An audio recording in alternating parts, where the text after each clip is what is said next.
A few moments later.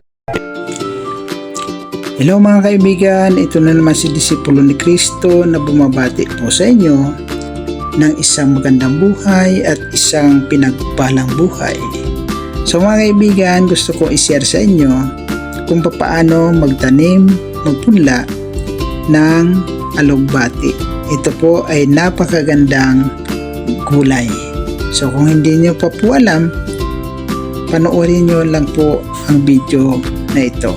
By the way, sa pagtatanim po ng gulay na ito, ay po pwede pong mismong sa tangkay tayo kumuha ng pananim. At pwede rin po sa buto. At ito pong nakikita ninyong video, ito po ay galing sa buto na ipinunla po natin, and then nung tumubo na siya ng bahagya, tsaka tayo nag-transfer sa paso. So gusto ko i-share sa inyo mga kaibigan kung gaano ka importante ang pagkain ng gulay na alugbati. By the way, ang alugbati ay mayroon din siyang pangalan na Malabar spinach. Ang alugbati or Malabar spinach ay isang masustansyang gulay na mayaman sa vitamin A, C, iron, calcium at fiber.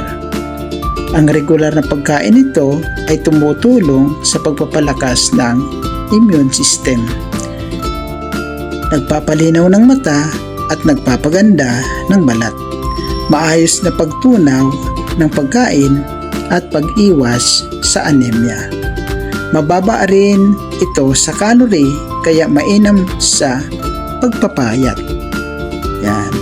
So mga kaibigan, ito yung benepisyo, detalyadong benepisyo sa pagkain ng gulay na alugbati. Una, pampalakas ng immune system at mata. Dahil sa mataas na beta-carotene, vitamin A at vitamin C, nakakatulong ito sa pagprotekta sa katawan laban sa mga sakit at infeksyon. Ikalawa, mabuti sa tiyan at pagdumi. Ang mataas na fiber content ay tumutulong sa maayos na digestion at nag-aalis ng toxins sa bituka. Pangatlo, iwas anemia. Ang iron na nasa alugbati ay mahalaga para sa hemoglobin, habang ang folate nito ay nakakatulong sa produksyon ng dugo. Ikaapat, malakas na buto. Ang taglay nitong calcium at magnesium ay tumutulong sa pagpapatibay ng mga buto. And next, maganda sa buntis. Ang folate o folic acid sa alugbati ay mahalaga para sa paglaki ng sanggol sa sinapupunan. And next, nakakababa ng timbang dahil ito ay mababa sa calorie, ngunit nakakabusog, mainam ito sa mga nagdidieta. Pampatulog. Ang magnesium sa alugbati ay nakakatulong sa mas mahimbing na pagtulog. So ayan mga kaibigan, yung napakagandang benepisyo sa pagkain ng gulay na alugbati. So kung gusto nyong subukan, at ito po ay proven na ayon sa mga research, subukan nyo po at huwag po kayong mag-atubili na kumain ng gulay na ito. So mga kaibigan, isa pa sa pagtatanim, napakainam. Ini-encourage ko po ang bawat isa na maging mahilig po tayo sa pagtatanim. Nang una, nakakaalis stress ang pagtatanim at hindi ka nabibili ng mga gulay sa palengke. Siyempre alam naman natin kung gaano kamahal ang mga bilihin ngayon sa palengke. At ngayon na alam na po natin yung mahalagang benepisyo sa pagkain ng gulay na ito, so ishare din po natin sa iba kung gaano kahusay, kung gaano ka-epektibo ang pagkain ng gulay na alugbati. So mga kaibigan ko, gusto ko pong i-share sa inyo na ang alugbati po ay pwede mo lang itanim kahit sa paso.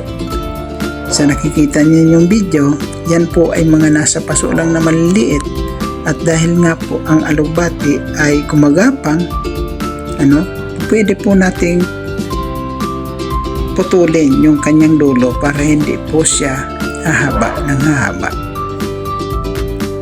So dahil nga po sa ang pagtatanim ay nakakaalis ng stress sa atin. So mga kaibigan, ang spinach o yung tinatawag na Malabar spinach o ang alugbati ay mayroon po siyang dalawang variety. Yung isa po, yung katulad nitong nakikita ninyo sa video, na pula yung tangkay, berde yung kanyang dahon, at yung itinanim natin, yun po ay berde lang ang kanyang dahon at ang kanyang tangkay ay kulay berde din.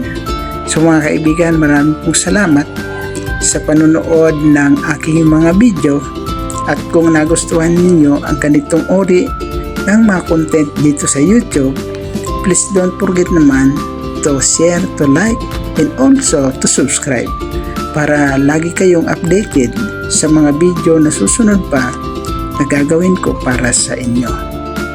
At lagi pong tatandaan ang sinasabi sa Bible, sabi sa Matthew chapter 6 verse 33, "Seek ye first the kingdom of God and His righteousness, and all of these things shall be added unto you." Pag sumakitan daw po natin na tayo po ay pagharian ng Espiritu Santo ng ating Panginoong Diyos, at ang lahat daw ng bagay na kailangan natin ay pawang idaragdag na lang sa atin. Marami pong salamat muli sa inyong pagsubaybay. Nawa pagpalain po tayong lahat ng ating Panginoong Hesus Kristo.